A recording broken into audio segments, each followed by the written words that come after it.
పితా పుత్ర పరిశుద్ధాత్మ నామమున ప్రభువునందు మిక్కిలి ప్రియమైన సహోదరి సహోదరులారా, ఈనాడు తల్లి శ్రీ సభ పునీత సెసిలియమ్మ గారి పండుగను కొనియాడుతుంది.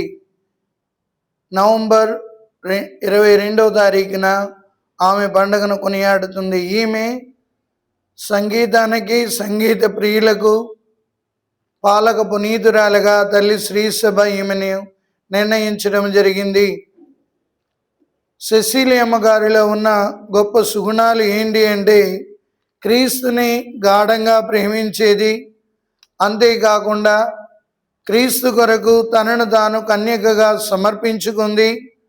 మూడవది, క్రీస్తు కొరకు ఎటువంటి శ్రమలను అనుభవించడానికన్నా వెనుకాడని కన్యకగా నిలబడ్డది. ప్రియులారా, ఈమె ఒక ధనవంతుల కుటుంబంలో జన్మించింది.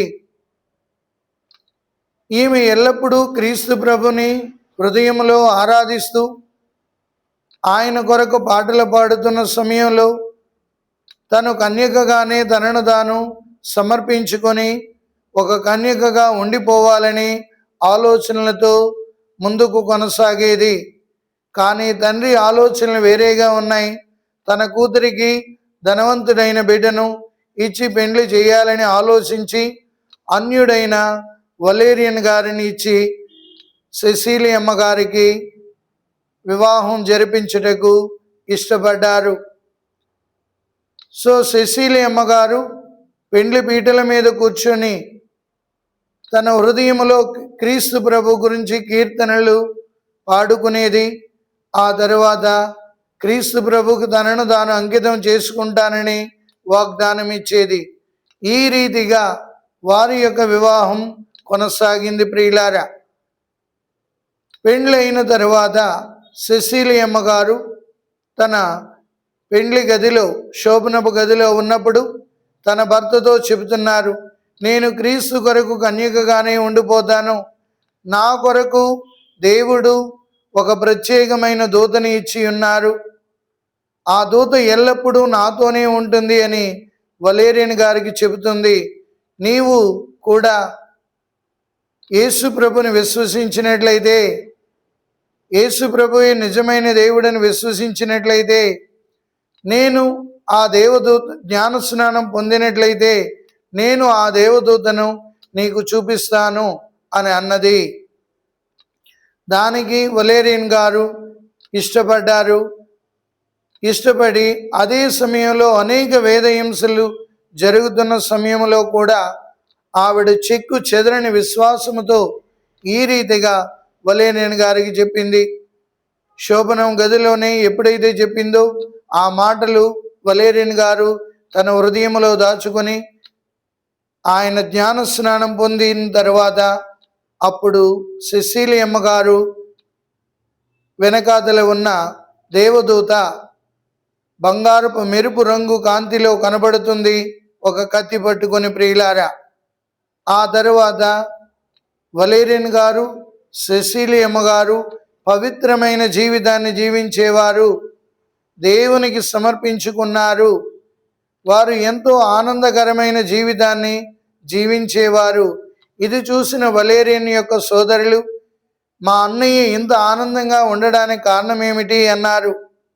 అందుకే ప్రభు చెబుతారు, యోహాను శుభవార్త 15వ అధ్యాయము 11వ వచనంలో, నా ఆనందం మీ యందు ఉండవలననియు మీ ఆనందం పరిపూర్ణము కావాలననియు నేను మీతో ఈ మాటలు చెబుతున్నాను అన్నట్లుగా సెసిలియమ్మ గారు తరువాత వలేరియన్ గారు ఇద్దరు పవిత్రమైన జీవితాన్ని జీవించారు.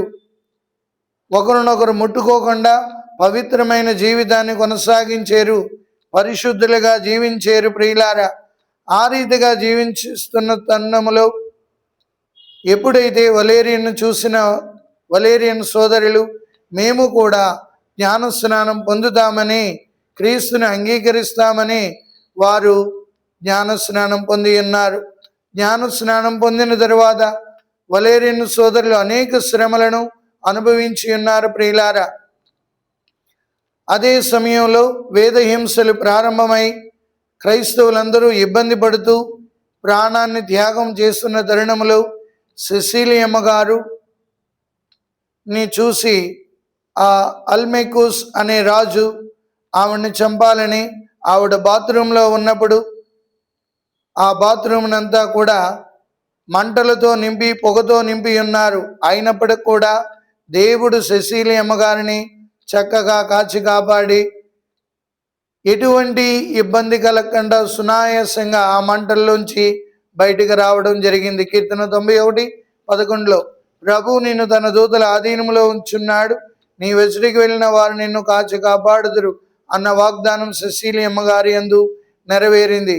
అప్పటికి అల్మెకుస్ అనే రాజు ఉగ్రుడై సెసీలి అమ్మగారిని తలను నరకమని అన్నప్పుడు ఆ సైనికుడు ఆమెని యొక్క గొంతుని మెడని నరికితే 3 రోజుల వరకు రక్తాన్ని చిందిస్తూ రక్తపు మణుగులో ఉంటూ దేవుని స్తుతిస్తూ వేద సాక్షి మరణాన్ని పొందింది. ప్రియులారా, అందుకే సంగీత ప్రియులకు, సంగీతం వాయిద్యకారులకు పాలక పునీతురాలుగా ఈ తల్లి నిలబడుతుంది. ఆమె నుండి నేర్చుకోవలసిన సత్యాలు క్రీస్తుని గాఢంగా ప్రేమించడం, క్రీస్తు కొరకు మనల్ని మనం అంకితం చేసుకోవడం, క్రీస్తు సాక్షులుగా నిలబడదాం. పిత పుత్ర పవిత్ర ఆత్మనామమున ప్రభు మిమ్మందరిని ఆశీర్వదించి కాచి కాపాడునుగాక. ఆమేన్. అసలు మనం